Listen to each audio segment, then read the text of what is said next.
Sean Strickland versus Dricus Du Plessis is not going to be close. Alright, so Dricus might be the underdog in this fight, but let me assure you that this fight will not in any way be in Sean's favor.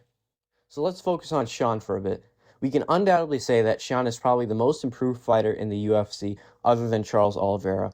I mean, the guy went from losing to the then number 3 middleweight Jared Cannonier to having a perfect victory against the former champion Israel Adesanya.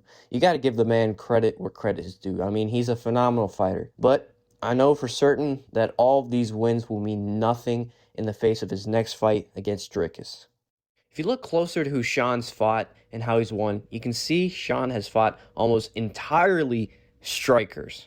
Sean definitely has high-level striking and is probably even the best striker in the middleweight division right now, but he hasn't had to wrestle much at all in his career. I mean, the guy only has a .92 takedown average and hasn't had to fight a high-level wrestler since 2017. That high-level wrestler, of course, being Kamaru Usman, who he lost to. And I know that was a long time ago and he's definitely improved, but the fact still stands that he has not been tested against a high-level wrestler in a long-ass time. Another problem with Sean, big problem, is that he likes to go the distance. In the last 5 years, he's only ended the fight quickly with Abu Smagomedov and Brendan Allen, both of which had worse cardio than him and gassed out quickly. Way worse cardio.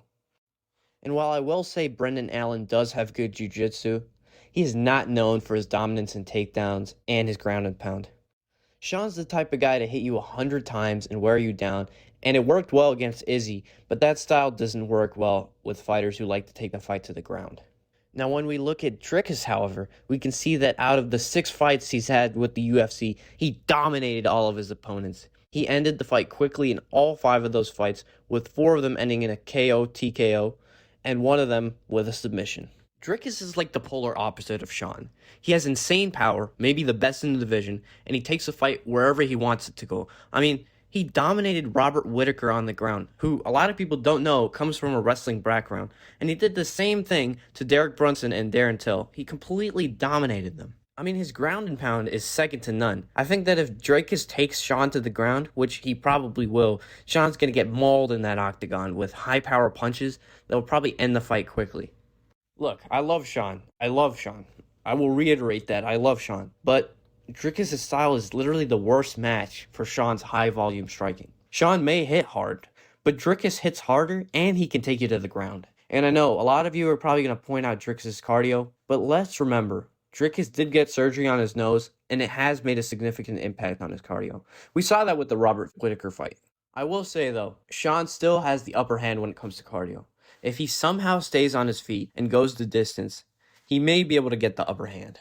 But my prediction stays strong. Dricus wins in either round 2 or 3. I think he's going to knock out Sean Strickland on the ground. He's going to take him down, just like he did with Robert Whittaker and Derek Brunson, and he's going to dominate Sean.